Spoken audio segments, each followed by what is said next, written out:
The photographer's voice was shaking when he called me that night. "Mr. Grant, you need to see this. And please, come alone.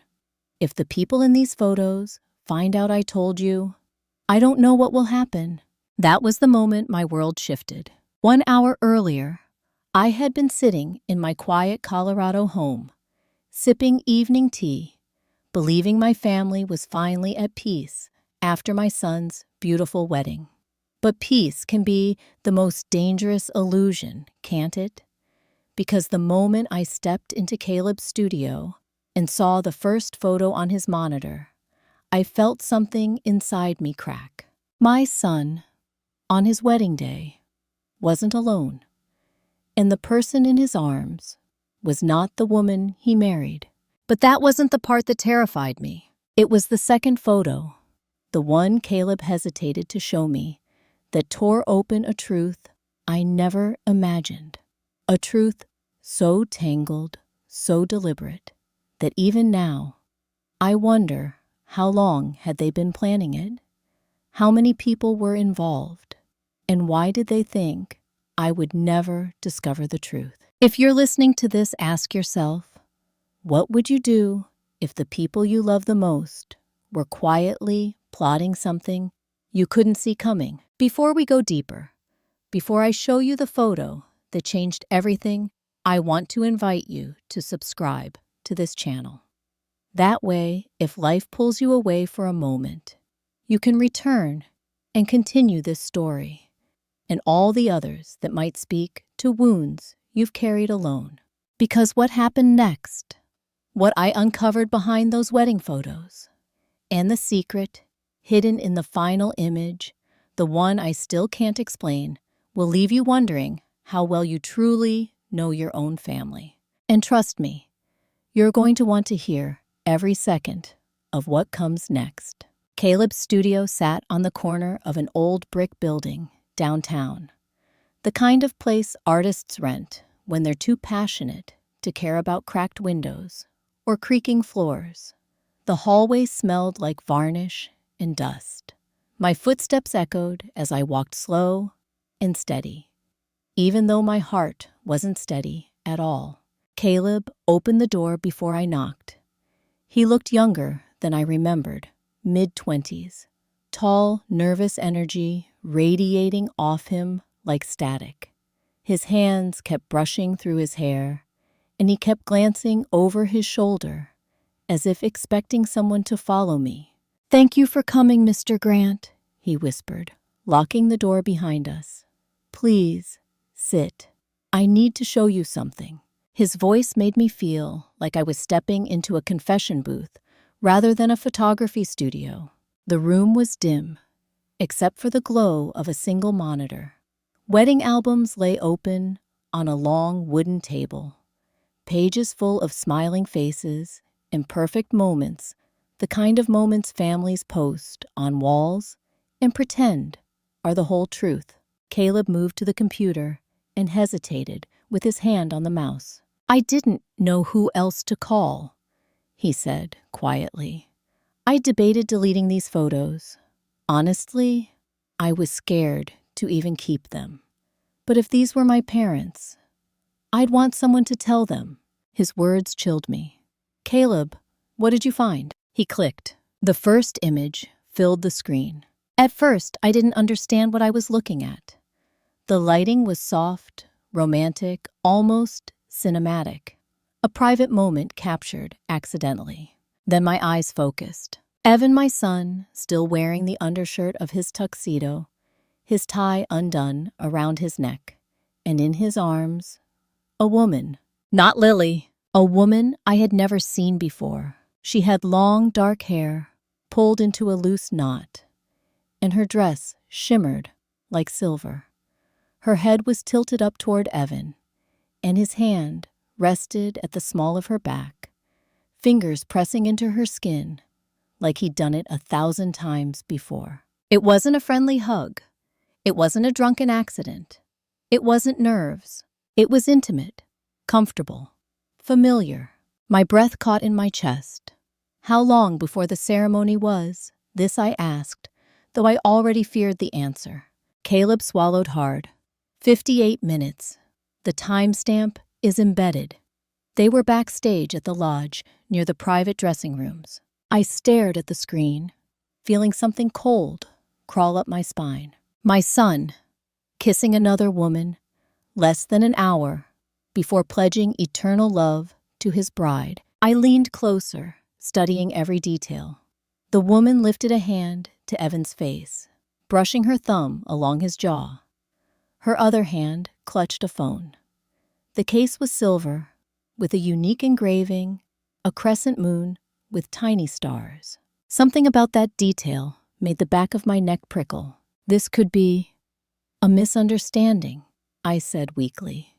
The words came out like the reflex of a father who still wants to protect his child, even when the evidence is staring him in the face. Caleb shook his head. There's more. And before you ask, yes, I verified everything. I checked the metadata 3 times. The location, the lighting, the angles. It's real. Not edited, not staged. He clicked again. Another angle, then another, each one worse than the last. In one image, Evan's hand cupped the back of the woman's neck. In another, she whispered something into his ear, and he smiled, a smile I hadn't seen on him since he was a teenager. The kind of smile you don't fake. My jaw tightened. This woman, do you know who she is? Was she part of the staff? A guest? Caleb looked at me strangely. That's the part that confused me. I didn't see her among the guests, and she wasn't on the vendor list either. He tapped the screen. But look here. He zoomed in on her wrist. A bracelet. A delicate band of platinum with a tiny geometric emblem. I recognize that Caleb continued. It's from a private jewelry studio in Denver. They design pieces exclusively for members of a certain elite circle. People who attend private networking retreats, investor gatherings, things like that. I only know because I shot a corporate event for them once. His words settled heavily in my stomach. So this wasn't just a random woman. Not a fling, not a college ex. Someone connected to money, influence, circles my son had no business being part of. My voice came out quiet. Why would Evan be with someone like that? On his own wedding day, Caleb opened his mouth, then closed it. He clicked again. A 4th photo appeared blurred slightly, capturing motion, but still unmistakable. The woman placed something small into Evan's hand, a folded slip of paper. He tucked it into his jacket pocket. What is that? I whispered. I don't know, Caleb said. But whatever it was, Evan didn't want anyone to see. I stepped back from the monitor. This was more than betrayal. This was involvement, connection, maybe even coordination.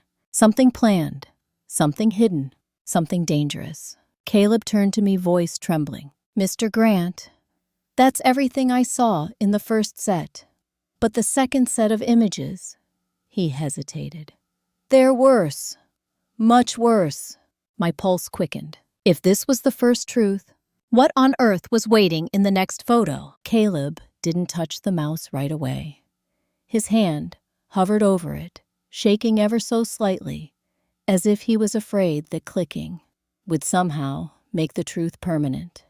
I felt the air in that dim studio tighten, like the room itself knew something was coming, something neither of us was prepared for. Mr. Grant, Caleb said softly, I need you to brace yourself. I didn't sit. I didn't need to. My knees already felt locked, rooted to the floor. He clicked. The next photo slowly faded onto the screen. At first, the image didn't make sense. A hallway, narrow, cream-colored walls, patterned carpet. Part of the lodge where the wedding had taken place. A service corridor, I realized, meant only for staff. Then a figure appeared from the left side of the frame. A woman, walking with purpose. Her head lowered, her long sweater pulled tightly around her. And then I recognized her. Sophie, my daughter. My breath left me in one sharp exhale. She looked different in this photo.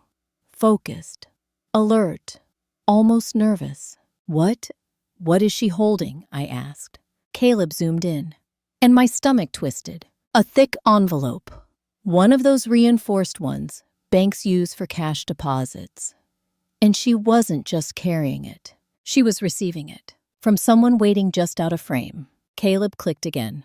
The angle changed slightly to the right this time.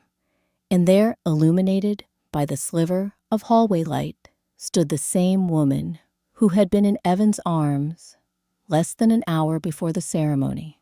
The mysterious woman with the silver dress, the bracelet, the moon and stars phone case.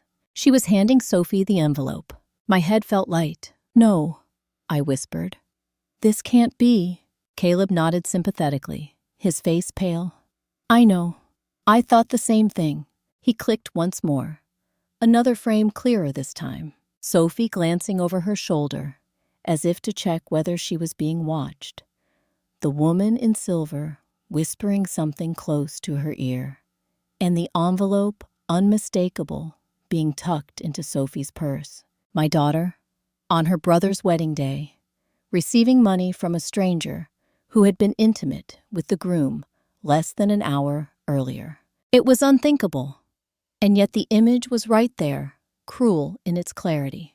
I pressed a hand to my chest, trying to steady the rising ache beneath my ribs. "Caleb, why would Sophie even know this woman? They don't run in the same circles." Caleb took a deep breath. "That's what scared me, Mr. Grant. The interaction didn't look casual. It looked coordinated." My throat dried instantly. "Coordinated." He nodded, then leaned back in his chair, rubbing the side of his face. "Right after I took these shots, I stepped away to load a fresh battery.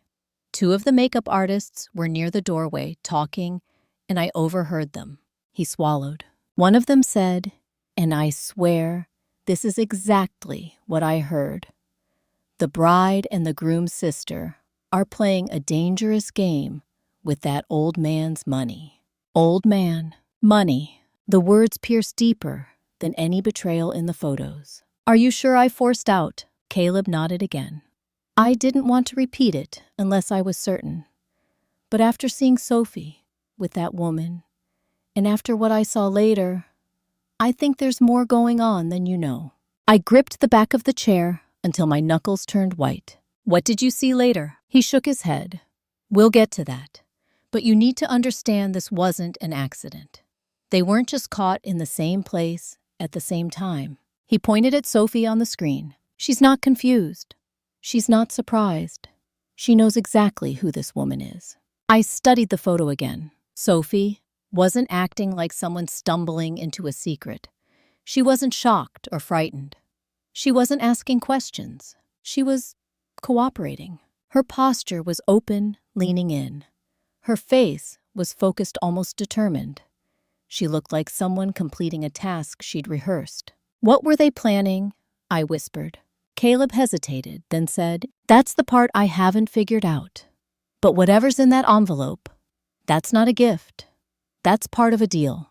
I closed my eyes for a long moment. All the signs I'd ignored.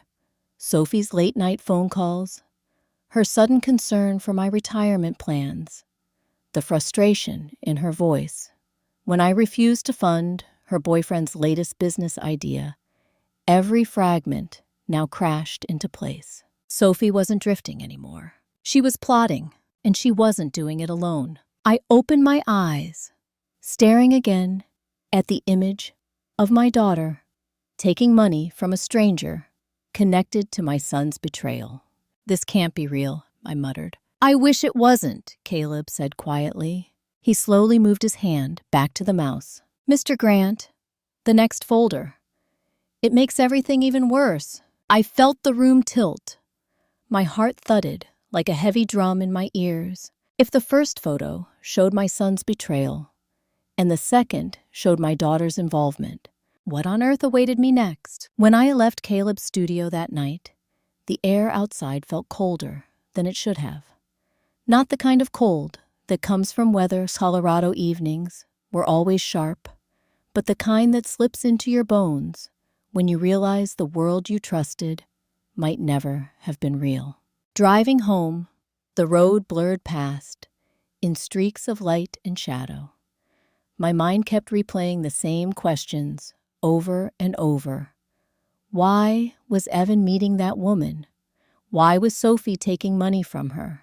And why did it all happen at my son's wedding? The one event I had poured so much of myself into. But nothing, not even those questions, prepared me for what I discovered inside my own house. It was nearly 10 p.m. when I walked in.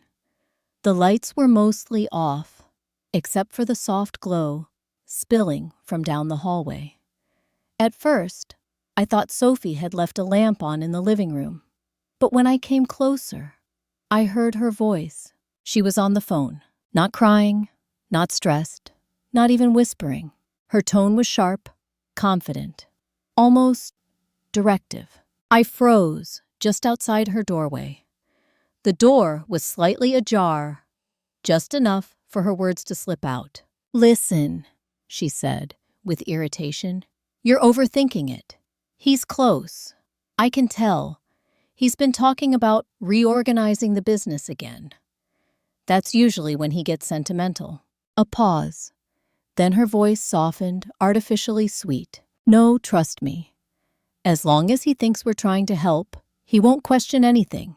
Just give it time." My heart pounded in my ears. Help, time. My fingers curled slightly at my side, catching on the edge of the doorframe. I leaned just enough to see her. Sophie was sprawled on her bed, her laptop open beside her. The screen showed documents, legal ones.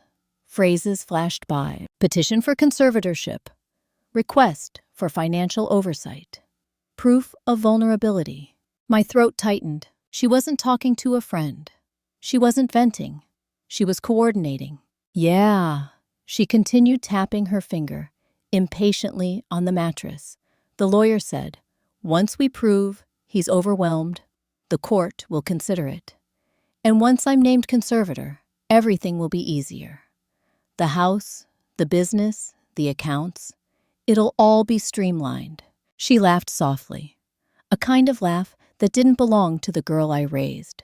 "I'm telling you, once this happens, we'll finally have breathing room. Dad won't even have to think anymore. We'll take care of everything." I stepped back, breath shaking. Conservatorship. She wanted legal control over my life. Not just access to my money. Control. The kind given to people too old, too fragile, too confused to manage their affairs. Was that how she saw me? A burden. A failing man she could quietly replace. I took 2 slow steps away, my hand still braced against the wall. My knees felt weak, my throat tight. I didn't recognize the woman speaking inside that room. That wasn't my daughter. Not the one who used to leave me notes in her childlike handwriting saying, "I love you, Daddy." But the voices weren't done. Sophie's door opened slightly wider as she paced, and her phone volume increased. The person on the other end, the boyfriend, spoke loudly enough for me to catch his tone. "So when do we move in officially?" "After the paperwork goes through." Sophie laughed again. "Soon. And don't worry, Dad will think it was all his idea. He always does." Something inside me fractured at that. Not loudly, not painfully, just quietly, like a small branch snapping under winter snow. I backed away into the hallway, careful not to make a sound. I didn't trust my voice, didn't trust my face to hide what I'd heard. I went straight to my office. Every step felt heavier, like I was pushing through water. Inside, I closed the door and locked it, not something I usually did. The familiar smell of wood polish and old leather wrapped around me, usually comforting. Tonight it felt suffocating. On my desk sat the wedding gift ledger I'd been reviewing earlier that week. A list of amounts, names, envelopes. Suddenly, it all felt connected. The increasing bills, the rushed engagements, The subtle questions about my assets. The strangers at the wedding who didn't seem to belong. The envelope Sophie received. And now, conservatorship. Then, as if fate wanted to twist the knife a little more, I noticed something half hanging out of Sophie's tote bag, which she had left beside my office chair earlier that morning. A bill from a law office in Denver. Itemized charges for consultation regarding guardianship and financial control. It hadn't been a curiosity. It hadn't been a suggestion from someone else. She had been planning it, my own daughter. I sank into my chair. For minutes, maybe longer, I didn't move. The clock on the wall ticked softly each second, pricking at the edges of my thoughts. Why? Why would she do this? When had I failed her? When had she become someone who looked at her own father and saw opportunity instead of family? I don't know how long I sat there before something inside me shifted. A small ember at first. Then a flame. Not anger. Not yet. Clarity. Cold, steady clarity. I wasn't a man losing control. I wasn't vulnerable. I wasn't confused. But if I wanted to keep it that way, I needed to act. Because if my children were willing to plan behind my back, then whatever I discovered next might be far worse. And the terrifying part, I knew I hadn't seen the worst of it yet. I didn't sleep that night, not even for a minute. The images from Caleb's studio, the sound of Sophie's whispered plans, the legal documents she had opened, it all played behind my eyes like a cruel slideshow. By sunrise, I wasn't tired anymore. I was determined. Around 9 a.m., my phone buzzed with a message from Evan. Dad, can we stop by later today? Lily thinks we should all talk. Normally, I would have said yes, hoping for peace or clarity. But today felt different. Today, I needed to see their faces. I needed to hear their lies spoken out loud, to measure them one last time before deciding what came next. So I replied, dinner, 6 o'clock. All of you. The moment I hit send, a strange calm washed over me, as if the storm had already hit, and everything left was debris waiting to be sorted. 6 o'clock came too quickly. I set the dining table the way my wife used to, simple, warm, nothing extravagant. I wanted no distractions tonight, just truth. When the doorbell rang, I felt my pulse tighten, but I didn't hesitate. Evan and Lily stood on the porch, smiling politely, as if nothing in their lives was out of place. Lily's eyes swept my house the way they had the first time I met her, observing, measuring, calculating. Hi, Dad, Evan said, leaning in for a hug that felt hollow. He smelled like expensive cologne and fear. Sophie arrived moments later, with her boyfriend trailing behind, her hands in his pockets, eyes scanning everything, like someone seeing their future property. Then Mark showed up late and breathless, with forced concern. Dad, you okay? You sounded tense. Tense. The word made me want to laugh. I waited until everyone was seated before I spoke. The room was too quiet, too arranged. I appreciate you all coming, I began. I thought it was time we talked openly. Lily folded her hands neatly, giving the impression of someone ready for a business negotiation.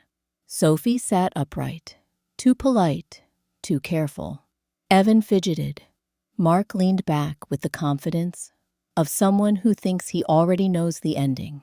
Dad, Mark said gently, we've all been worried about you. Things have seemed off. That was the opening move. Subtle, rehearsed. I didn't respond. Lily exchanged a quick glance with Evan, then looked at me. We've been thinking, she said, with a tone almost motherly, that maybe it's time you consider simplifying things. The house, the shop, everything is a lot for one man. Here it was. The same script Sophie had used with her boyfriend. The same idea behind the conservatorship papers. I let the silence stretch until Lily's smile tightened. Finally, I asked, What exactly are you suggesting? Sophie jumped in too quickly. We just think it might be good for you to let us help. Maybe take over some responsibilities. Maybe reorganize the ownership structure. Her boyfriend cleared his throat. It's normal, sir. Happens all the time with aging parents. Aging parents. He said it like I wasn't in the room. Evan leaned forward. Dad, we're not trying to upset you, but things can get confusing, especially after big events like the wedding.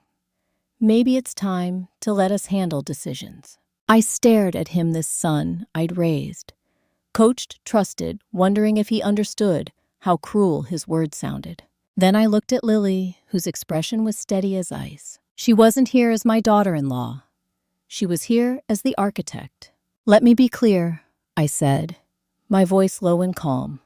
What decisions are you talking about? Sophie hesitated, but only for a second. Your assets. There it was. Not even wrapped in softness now. Just truth. But they still didn't know I wasn't walking into this blind. I leaned back. All right, I said. Let's talk about assets. Their shoulders relaxed, just slightly. They believed they'd won. But I wasn't done. I placed my hand on the table. Before we discuss anything, there's something you should all see. I took out the small USB drive Caleb had given me and set it in the center of the table. Lily's face drained instantly. Sophie's fingers twitched. Evan's jaw clenched so hard a muscle jumped beneath his cheek. Mark just frowned, confused. What's that? He asked. I didn't answer him. Instead, I looked straight at Evan.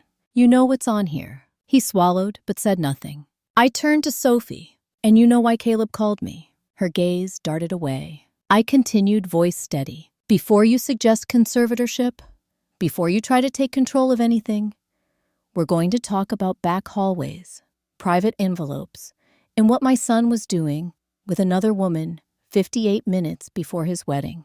Silence, heavy, suffocating, crashed over the table.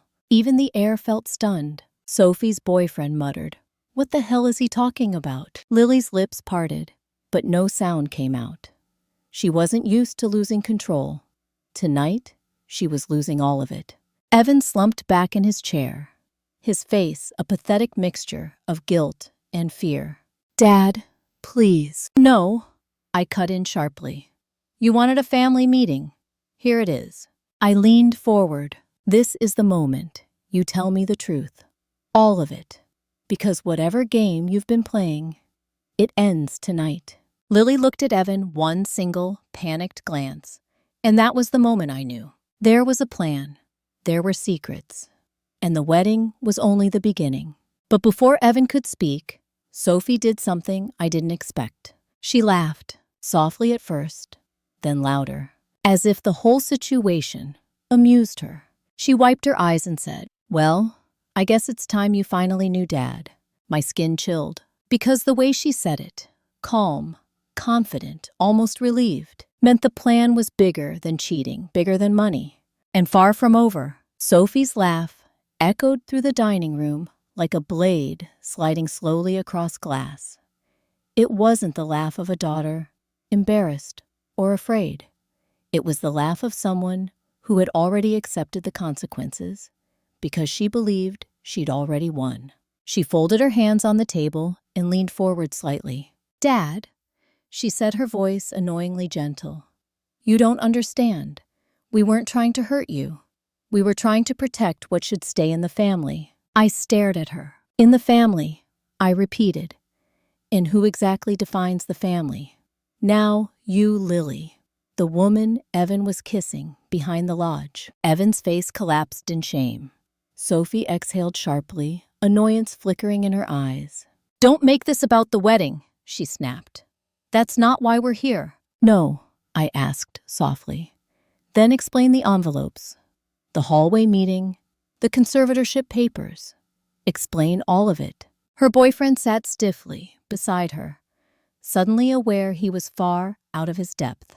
Mark, who until now had stayed quiet, finally spoke. "Sophie, conservatorship. What the hell is he talking about?" Sophie shot him a glare, but I didn't let her answer. Instead, I stood. And for the first time in months, My voice felt strong, solid, like a foundation rebuilt on bedrock rather than hope. That USB on the table contains every photograph Caleb captured. The metadata, the timestamps, everything.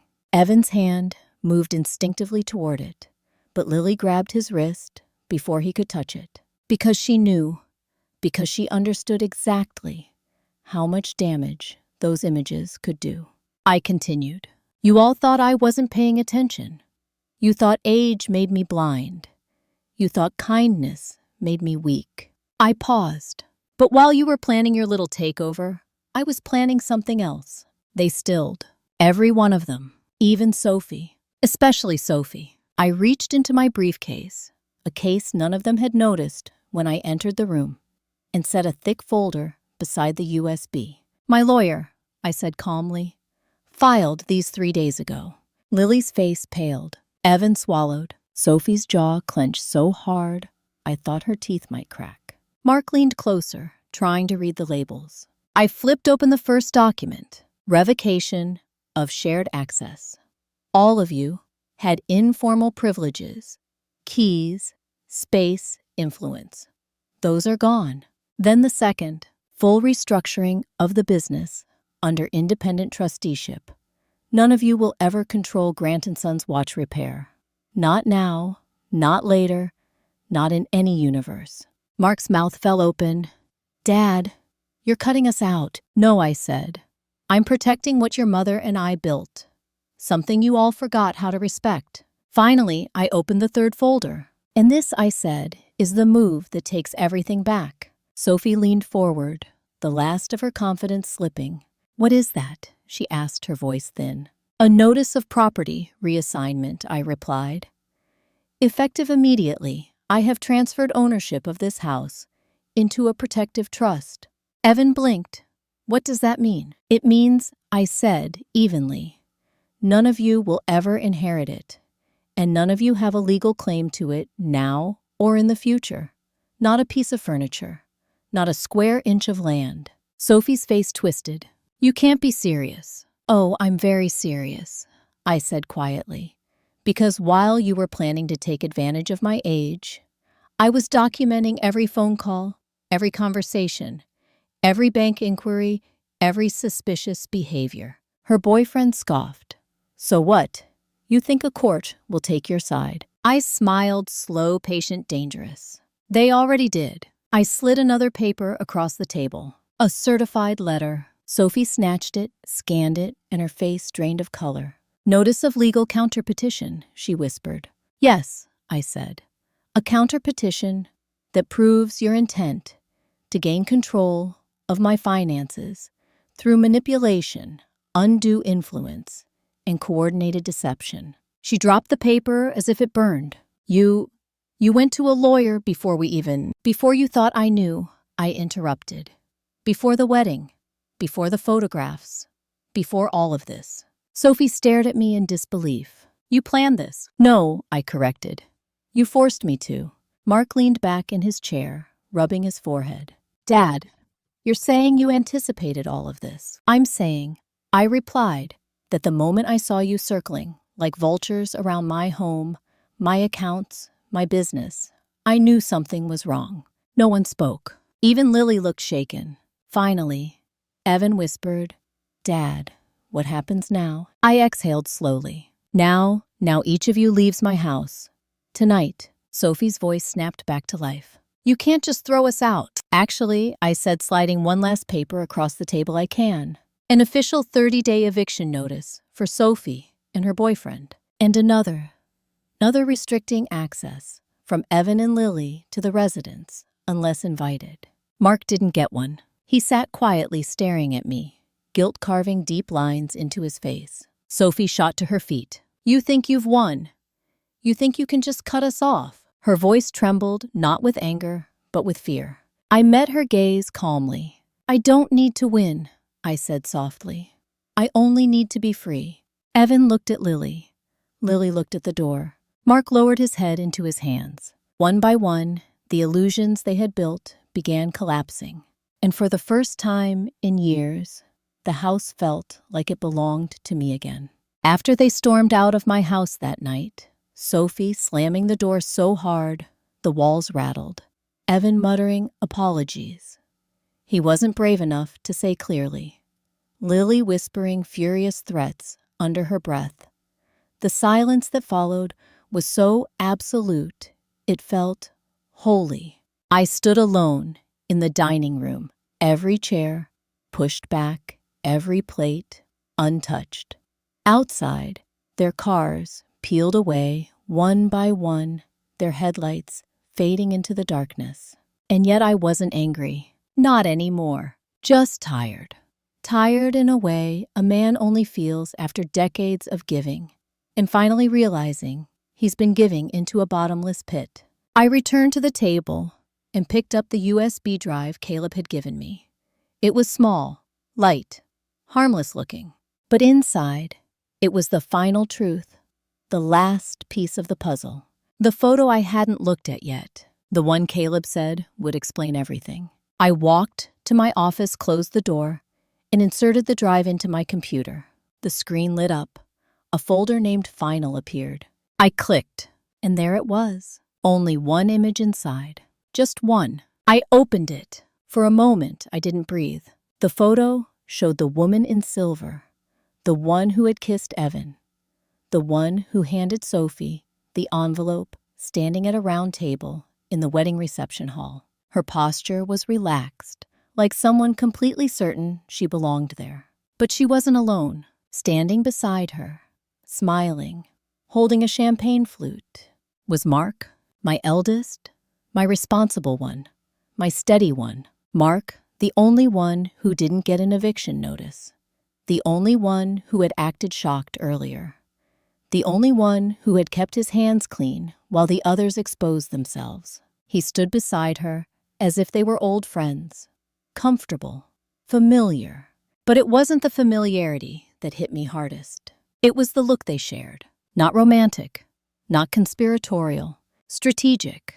The kind of look two people exchange when they're evaluating a chessboard together. My chest tightened. I leaned in closer to the screen. The woman's hand rested casually on the table, and beneath her palm was a sheet of paper, a printed schedule, not for the wedding ceremony, but for meeting times, with names beside them. Evan, 5:10 p.m., service hallway. Sophie, 6:45 p.m., storage corridor. Mark, 7:30 p.m., reception. Prep area. The timestamps aligned with every photo Caleb showed me, every secret meeting, every betrayal. This wasn't coincidence. This wasn't chaos. It was a sequence, orchestrated, planned. And Mark, the son I trusted most, was listed third. I clicked to zoom in further. At the bottom of the schedule was a handwritten note. Small, neat, precise. Deliver totals before midnight. Totals. The wedding gifts, the envelopes, the cash. It hit me with such force that I gripped the desk to steady myself. This woman, this stranger, wasn't an affair. She wasn't a random connection. She was a collector, a handler, someone coordinating the movement of money. And Mark, my eldest, had been part of it. Not reluctantly, not accidentally, willingly. My hand trembled slightly as I clicked the next arrow, though Caleb told me there was only one final image. But he'd lied. There was one more, a picture taken from outside, through a window, showing Mark and the woman standing together in the parking lot. She handed him a second envelope. He opened it. Inside were checks. My handwriting was on 2 of them. Mark wasn't surprised.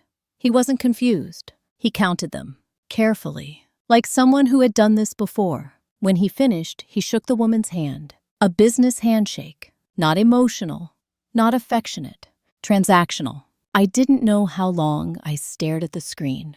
Minutes, maybe longer. Because in that moment, I lost something deeper than money. I lost the illusion that at least one of my children still loved me without condition. It was that realization, not anger, not betrayal, that hollowed me out. Finally, I closed the window and removed the USB. Not in rage, with clarity. A kind that only comes to people who've reached the end of a very long rope. I sat back in my chair, exhaled slowly, and whispered into the empty room. So that's the truth. All of it. The collapse wasn't loud. It wasn't dramatic. It wasn't even painful. It was quiet, like a house settling after an earthquake. The foundation cracked, but I was still standing. In the days that followed, everything moved quickly. My lawyer filed protections for the business, the house, and my retirement funds. The trust was finalized. Access revoked. Changes irreversible. Sophie tried calling. I didn't answer. Evan sent long, rambling texts. I didn't read them. Mark stopped by once, pounding on the door like a desperate salesman I didn't open. And Lily, she vanished from all of their lives, which told me everything I needed to know. But the strangest part, I didn't feel alone. For the first time, I felt free. One evening, as I drank tea in the quiet of my living room, I realized something. The collapse of my family wasn't the end. It was the beginning of my life without their shadows, without manipulation, without deception, without fear. Because the final photo didn't just show me who they were. It showed me who I needed to become.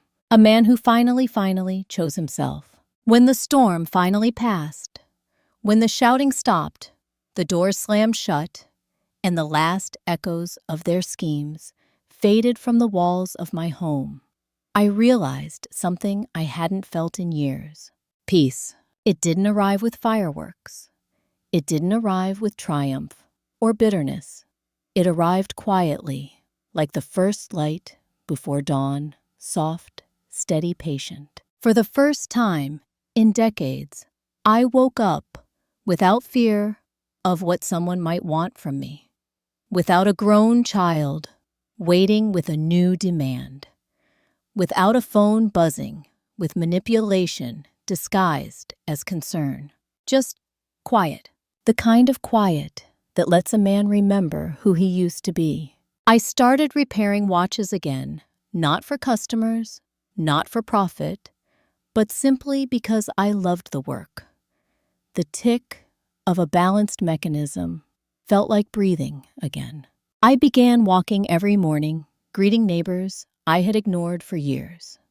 I cooked meals for myself, sat on the porch with hot coffee, and watched the sun drop behind the mountains, without worrying who might call asking for money next.